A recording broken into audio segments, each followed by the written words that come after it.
Welcome to Evil Video. This is a very short podcast-like segment where we review horror-related, sometimes horror-related things. What we're reviewing now is not necessarily so horror-related.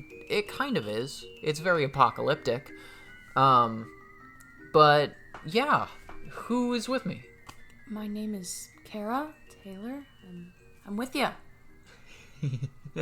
Yeah, I am Dante. Yeah, so we are reviewing Legion. What did you think of Legion, the series entirely? In its entirety, it was okay. I felt like some of the episodes went on for too long. Some of the information was just unnecessary.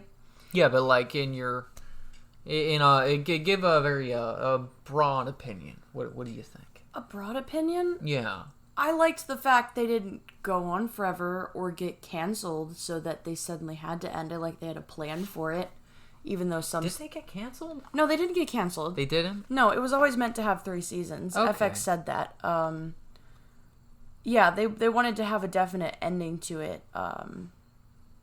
It says Legion was ended because it was always meant to wrap up after 3 seasons. Oh, see, that's cool. At least somebody had an ending. Yeah, that's what I'm saying. I enjoyed that aspect of it. I mean, I found that out after we watched it, so it kind of helped pull it together, because you never really know with TV shows these days. I mean, this ended, in 2017? If it's because it got shut down, or if they purposely ended it that way. Yeah. Not that it truly matters, but it kind of matters. Yeah, it does. I would say so. Because if something is canceled, you know, somebody's vision isn't fully drifted out the way that they wanted it to. Whereas if it's not canceled, I mean, they ended on a note that they wanted to end on, which I think is good. Yeah. It seems like they planned the show out from beginning to end. It's Yeah. not like there were any real discrepancies in the script or the cast, or... If anything, they answered too many questions some of the time. Yeah, but there are points of that where I go, I mean, I don't have to ask the question now, you know? Yeah, I get that, but I felt like it delved way too much into David and Sid's relationship. Like, the first full episode they have of just them, I understood. But after, like, the 3rd or 4th episode where it's just them and their relationship, I was like, are we watching an apocalyptic show about mutants, or are we watching a love story? I couldn't quite tell at some points. There is, so I have a playlist of trailers here for it, just to keep us on, you know, to bring things up that we weren't thinking of or whatever. But if you look at, is this the right one? Take a look at her then, and then take a look at her, oh man, ads. You're saying season 2 to season 3, or just yeah, season 3 there's to a season drastic 3? change in Sid from season 2 to 3. I know, I was just never a big fan of the whiny female character, you know? That was before she was rebirthed, though. I mean, after she was rebirthed, yeah, but you only get, like, 2-3 episodes after her rebirth. I mean, let me see if I can find a picture of her. I think this is all David stuff. Well, yeah, she's very... The way she approaches things is very different, which I liked that. I didn't, again, I'm kind of with you, where I didn't necessarily enjoy her prior character to that change. Which was the majority of the show. I mean, it was season 1, season 2, and the half majority of season season 3. I mean, correct me if I'm wrong, but it was only the last 2 or 3 episodes after she comes back. Yeah. Now, I'll say I loved the change that David had. It's the end of season 2 and then the end of season 3. Both the changes that he had there are fucking spectacular. I mean, he goes from victim to questioning to straight up bad guy. Yeah. But, I mean, you kept questioning whether he was nuts or not that whole time. Like that. I mean, in the end, it kind of also makes you question if he's nuts in a sense, because with the amount of power he possesses, why wouldn't there be so many different versions of him? If he sees everything, if he's kind of all-knowing kind of being, Why would there be just one version of him? Well, I mean, I think that's the schizophrenia talking. I mean, that's all the voices he hears in his head talking to him, telling him to do different things that is very different from each other. I get that, but the way they play it out kind of makes you question it, 'cause it's not like, sure, they say he's straight up insane at multiple points, but if you just watch his character, you're like, okay, I could just see this being a confused person who grew up not knowing they had an all-knowing ability. Yeah, I can see that. I also just realized that the creator of Fargo made this, which is really cool. We haven't watched that yet. Well, you haven't watched it yet. We need to watch it at some point because it's also, really good, the especially if he dancing made choices in Legion. Yeah, I could get down with the singing, which happened 3 times, but the 4 dancing, maybe, yeah. the unexplained dance battle in season 2. Why did we need a dance battle that was never explained? It was never truly. It was like in the astral plane, and they're having a dance off in like a club, and there's a rap battle in season 3. Yeah, it's weird, but to the sense that this show is also very weird. It's very sporadic. I mean, it's which acceptable is, because of how sporadic it is. And but that feeds to his schizophrenia reasons. Like, the show's kind of piled like someone who has schizophrenia. Like, it's just weird, different, snappy artist changes. It goes from serious to a dance. So I like that, but it was weird. See, but if I look at it as him with schizophrenia, then I start to think maybe he's just back in that original hospital, just having a schizophrenic episode the entire time. Maybe he is. He could be. But I don't know. I like the ending to this show, too. I like the very ending. It was a little feel-good for us defining it as a horror-esque show. Well, no, I said it's horror-esque in the fact that I didn't think it was going to end that way. I thought it was going to end, apocalyptic. I thought the world was going to end at some point. And it was very, it's a very dark, dreary show. Especially if you compare it to, the other X-Men. We watched The Wolverine last night after we finished this. And there is such a difference there. It is very, very dark. I mean, you said, in the first season we were watching, you loved X-Men as a kid, but you couldn't do this as a kid. There's no way. It's dark. Yeah. And it's, especially, Farouk in the first season, you get used to his big, blobby nature after that. His body weird thing with the giant connected neck chin. I feel like they should have at some point said that was his original form if that's how they were playing it. I mean, they never say that, but then they say his body is this Moroccan man. So they never truly explain if that's his original form. Not that I feel like they need to, per se, but why would he choose that if that's not his original body also? Maybe it was the body he was in long enough to say that, this is my body now. And, this is, I don't know. I don't know. I've been trying to think of a way since you brought that up last night, too. I assume that big, ugly monster, Farouk, is him in, hiding behind his body. Since there's so many artistic choices in this show, it could just be a manifestation of his personality at that point. Yeah. And I also wish, season 3, you get more of a backstory of Farouk. I wish we had gotten farther back than just where the show starts his story with the characters. I mean, if they're saying he's the Shadow King and he's this legendary being that's ancient, why don't we get to even see a glimpse of that ancient person, or even just a glimpse of his start or the culture he came from? We just see him in the present with the characters. Well, there is I don't know if it's a throwaway line or not. It's probably just a throwaway line. But there's a moment in the show where someone says he was born out of the mud of the earth.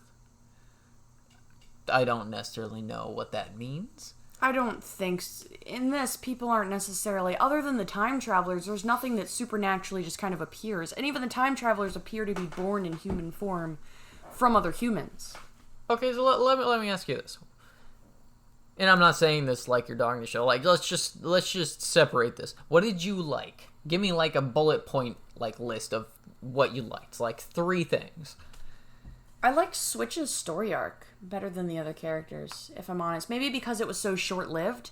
it didn't feel stretched out or overly dramatic. Yeah. I enjoyed her character. Also, she didn't speak a ton.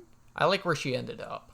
Yeah, that's what I'm Yeah. saying. I like, if she had had an ending to her story, I probably would have felt differently. So that's probably the first thing I liked the most. And the second thing was probably the actual shots that they did. Oh, yeah. Oh, the cinematography in this I mean, is if this wasn't fantastic. visually appealing, I don't think I would have sat through all 3 seasons. And I don't know if it's...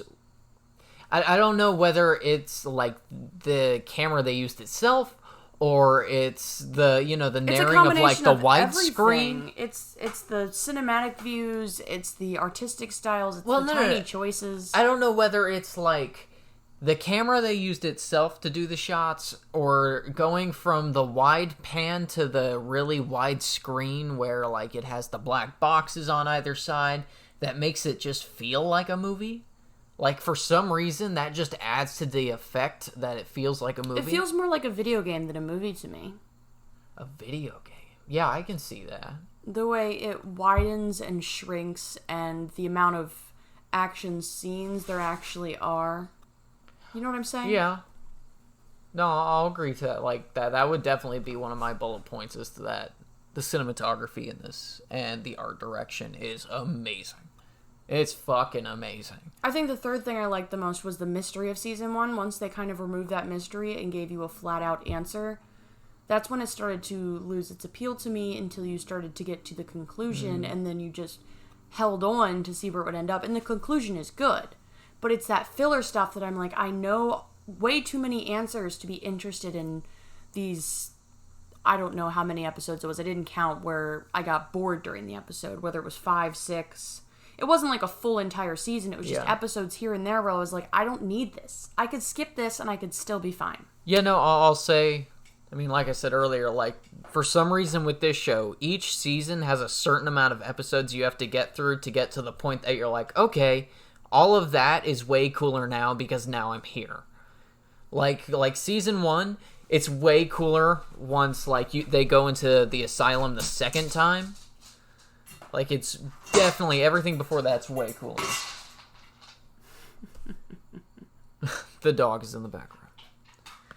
Yes. I mean, it's definitely ambitious and bold in what it does. And it's definitely not for every type of person out there. It's not even for X-Men fans in general. It's definitely for a very specific type of person. Although, I'll say, like, the latter half of Season 3 is definitely for X-Men fans, because that's, like, some of the best, like, Charles Xavier moments. I don't know, he's I've not seen. even that big a part of the show, honestly. And he doesn't even feel like Charles Xavier to me, how he's portrayed in the comics or just other X-Men shows or movies. He feels like he did better than James McAvoy. Really? Yeah, I didn't like James McAvoy's, because it just felt, I don't know, whiny and nerdy and pressured. But I feel like that was what his character was supposed to be at that point. I mean, after the transformation in the Days of Future Past X-Men, I understand that he still seems whiny and he shouldn't. But before that point, he's supposed to be a whiny little bitch. But I like the way he portrays himself in this. Like, he is honestly the honorable together man that he is and always has been, whether as just turning into that. I like the thought that Charles Xavier was always going to be like, oh, he's the right person to have that telepathic mutant power. He's the perfect person for it. And then he has this son, which is just a downhill slope. I loved that idea. I mean, yeah, because of his actions. I mean, this is a big spoiler, but he and David's mother, like, completely abandons him. And we never figure out why they did that in the first place. Yeah, But then he goes back in time during the conclusion and he changes all that, so he never gets abandoned, so you never really get to see how that turns out, because that's where the series ends. Yeah. They all cease to exist and this new existence forms.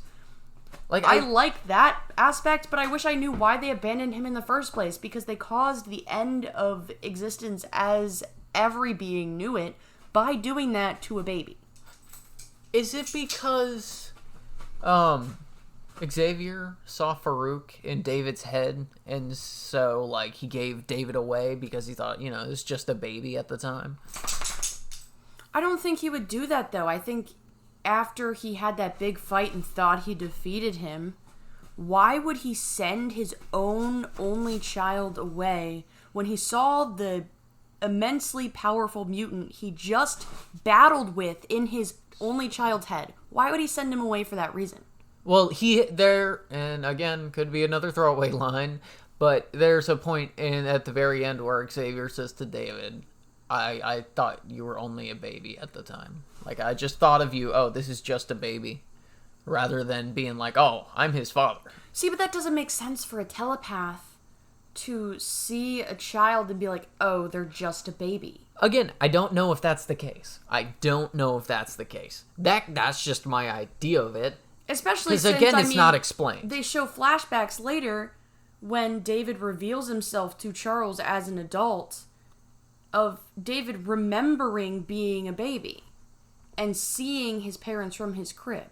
Which would mean if his father's a telepath, he would know that that child was already sentient to his presence. My thought was that the mother was probably going to commit suicide at some point because Charles wasn't, The only he wasn't outcome there. we see happen to the mother is when he goes back in time and supposedly causes her to have a heart attack and kills her, and then when she stays with the baby in the end conclusion. We don't know what originally happens to Charles or his mother in the original timeline before he changed it, before the conclusion. We just know that. We know from the point on that David was abandoned and adopted. That's it. There's no explanation behind that. I mean, logically, we have to think that Charles and the mother are dead. Because why wouldn't Charles Xavier exist? Why wouldn't he be part of all of these contents of this show? No, that would be the 70s. I don't think he made the X-Men at that point, did he? It wouldn't be the X-Men. We saw in the show that when David was a baby, he still had Cerebro. He would be sentient to all the things happening. And then what? He'd just leave his son to destroy the world? I don't know. Because this dabbles in timelines. So, which is why I asked, I don't know that he made X-Men in the 70s. I think there was a 70s X-Men, of course. But, I don't know that it was, to the extent that, where the movies are or anything, even though this isn't connected. But, did he, in this timeline, did he give up Cerebro? Did he give up all of that after meeting Farouk? Or did he continue on to do all the X-Men stuff? Did he start the school? Logically, I must think he must be dead. If he doesn't appear in the series other than going back in time, he has to be dead. That's just not Charles Xavier's character. You even see it when David goes back in time and interacts with him. It's just not the character line for Professor X. To even if something happened and he left the child, to not insert himself back into the situation when he realized he caused this gigantic, horrible act. Oh, hey, sweetie. I mean, Charles exists so little in the show, maybe you're not supposed to think about him that much, but I do. I obviously do. No, of course. Because, I mean, again, it's Charles fucking Xavier. I mean, it's a pretty big plot point that he had a son so young in this timeline also. Which changes the entire, do the X-Men even exist if Charles Xavier had a child when he was in his 20s? I know, man, that begs the question where Charles Xavier went. And this also goes to show that the mutant gene is completely and utterly hereditary. Because what are the chances that he would have a mutant son that's also a telepath stronger than him? That would mean that mutations run in the family, like Angel would have angel children, and Rogue would have rogue children. You know what I'm saying? In this kind of timeline, what they're saying in this, that their actual powers themselves, it's not just the mutant gene, it's the actual power that's passed down. Yeah. Yeah. I'm sorry, I was playing with the dog. No, that's okay. Did that make sense, though? I mean... Yeah.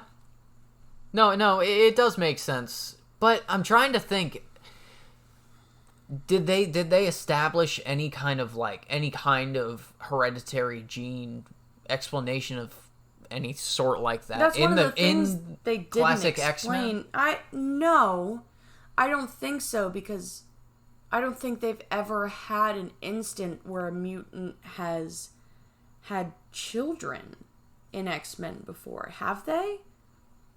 I don't see. Here's my thing. I've read a lot of comics in my life, but I didn't do a lot of X-Men. I did certain runs of X-Men, but I didn't do a whole lot of X-Men. So to know that, I wouldn't. I don't know. I'm trying. See, I don't know if these are in like alternate realities, if these are just canon. So just googling, do any of the X-Men have children? Just any timeline, any X-Men universe. It does have some listed here. And I don't think that counts like Logan. Like Wolverine, he's lived so long. It says there's children in existence in the MCU universe of his. 2006 Wolverine Origins number 6. I think his name is Daken. Yeah. That's supposed to be Logan's son, and his wife Itsu from 1946. That was their son. But so what's his power then? What's Daken's power? Let's see. Isn't a picture of him? Let's see. He has healing factor and claws, just like Wolverine. Which, okay, hold on. Oh, wow. How would the claws be hereditary if those were input? He didn't have that originally. Okay, here's the thing about X-Men. The one thing I do know about X-Men is the storylines are muddled. So, I mean, and somebody's going to fucking hate me for saying that, but let's be honest, the storylines are kind of muddled. So, I don't know what is canon and what's not. Seeing this X-Men child here, this is supposed to be Nightcrawler and then the Avengers Scarlet Witch together. Nocturne. Like a cool name. Blue furry creature like the Nightcrawler, but has the psychic powers of the Scarlet Witch. That's kind of seems cool. So it's literally just saying it takes half and half and mixes them. So if you get a mutant parent and a regular non-mutated parent, you just get the one mutated gene. But if you get two mutant parents, you get half and half. Which, in essence, would that make you each side stronger, or would that weaken each side, but you get two different sets of mutant powers? Well, I mean, clearly it made David's like in the show, it made. But he David's also didn't worse. have a mutant mother. He just had a mentally ill mother, which made him a mentally ill mutant. What if it's the same kind of thing though? Like, what if getting mental illness and getting a mutant gene is kind of the same thing when it comes to hereditary? Right. I mean, all of these that I'm looking at, just Googling, I mean, all of the X-Men children that there are, like, there's one from the Scarlet Witch and Quicksilver, which is a psychic fast-ass bitch. It seems to be that the actual powers in the MCU universe are hereditary. The actual powers, not just the mutation gene, so you can have any kind of mutant child. Your actual physical mutation is passed on, and it continues to mutate as it goes. So that could either be less powerful with more features, or more powerful and honing in on specific things. I'm typing in the Toad mutant. I think that's his name. Toad. Is that his name? Yeah, what if Toad had a child?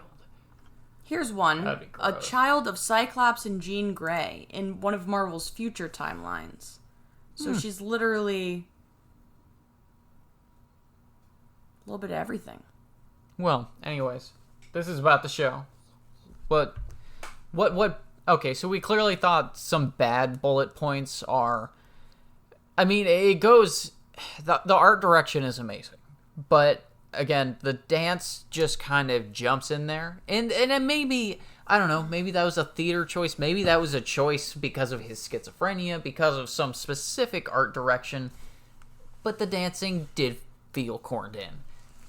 Yeah, it did a little bit, and I feel like a down point of it is it answered so many questions that didn't need answered, that if you just left them alone, it could have added to the mystery. But then they unanswered things like this, the DNA aspect of mutations. If you're going to add that in the show, why not just give us a teeny tiny snippet that gives us just some idea of how that works? Yeah. Why not answer that kind of question? Because I'm sure a lot of Marvel fans that have watched the show or will watch the show probably think the exact same thing. Like, wait a minute, where are you pulling this from? What are the exacts of this? Or did you just kind of make it from that comic, which is... I think it was all just adapted, wasn't it? I think it's they took very, very, very obscure X-Men and worked with it. Probably. I mean, so they didn't have any issues. And this was FX, so it's not like you can expect, the Age of Ultron or anything from it. No, but I'll say the entire show was shot so well, and everything was done well, and everything looked great.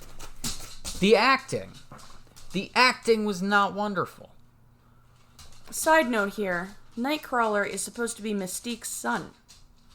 Oh, wow, really? His father is a demon. Oh, I knew that. But No. Mystique is supposed to be his mother. I didn't know that. I didn't know that. She has 2 children, Nightcrawler and the anti-mutant campaigner, Graydon Creed. Oh. It's her and Sabretooth's child. Who is not a mutant, right? If I remember correctly? What, Sabretooth? No, Graydon Creed.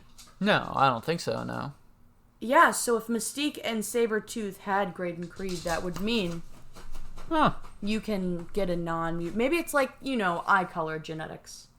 Yeah. You can get a blue-eyed baby from 2 brown eyes, but you can't get brown eyes from 2 blue-eyed, can you? I don't think so. I could be wrong. Correct me if I'm wrong. That's for another podcast. I know, I went off on a big old rabbit trail there. Well,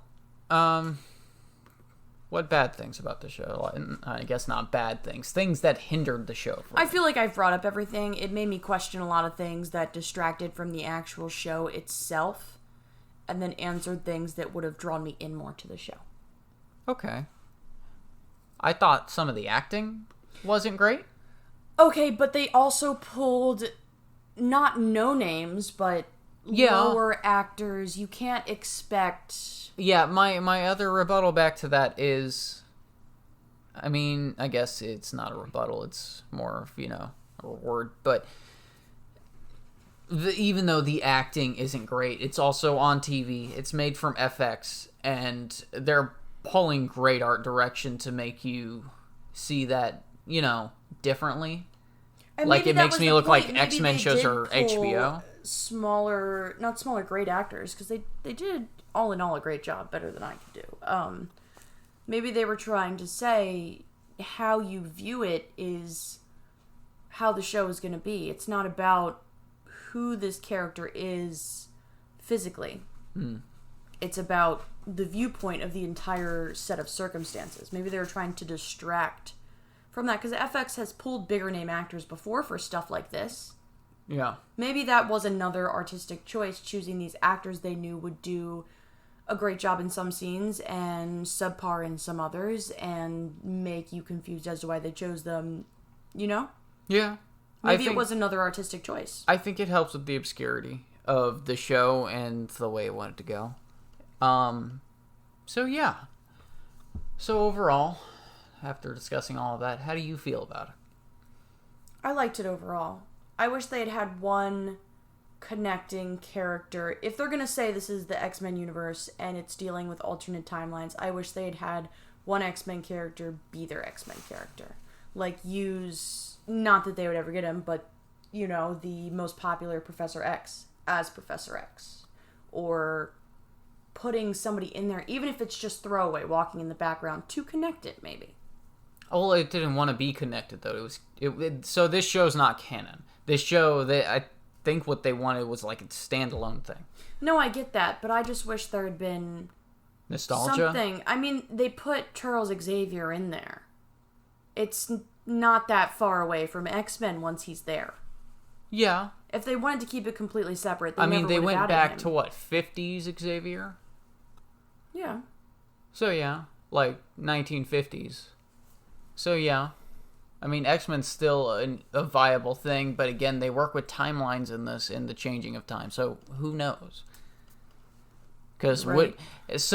what if Xavier made the X-Men during that time, and during the first time he gave David away, and then David comes back and changes that, and he keeps David? Is X-Men not made? Probably in that universe, no, because I've never seen any X-Men, canon or not, where Charles Xavier has a child present with him. Oh, well, I mean... Normally, it's his intense focus of being alone and Yeah. connecting with other mutants that causes the creation of the X-Men and the school as a whole. I don't know why I have a picture of Toad on the computer now. There you go. He's an ugly motherfucker. Well, Overall, I really enjoyed the show. I'd say it has its lulls, it has its bad points, but they're easily, you can see past it very easily with, the art direction, the shots, the cinematography, and the story itself and how trippy the show really is. Yes, and there's a lot of death and life and metaphorical character transformations and legitimate character transformations to different bodies, different forms. They really try to make you question reality as a whole, so it does a good job of that. Yeah, it's certainly an acid trip of a show. I wouldn't watch it on acid, though. I definitely wouldn't. Well, yeah, this has been Evil Video. We have just reviewed the entire series of Legion. Sorry, it was probably way longer than it needed to be. Yeah, I don't know what's clocking in. 30 minutes. Okay. That was double the time you were aiming for, but it is what it is. Thanks for being with us as we try things for the first time. And this is Monster Antenna. Thank you for watching. Subscribe, please. Evil Video!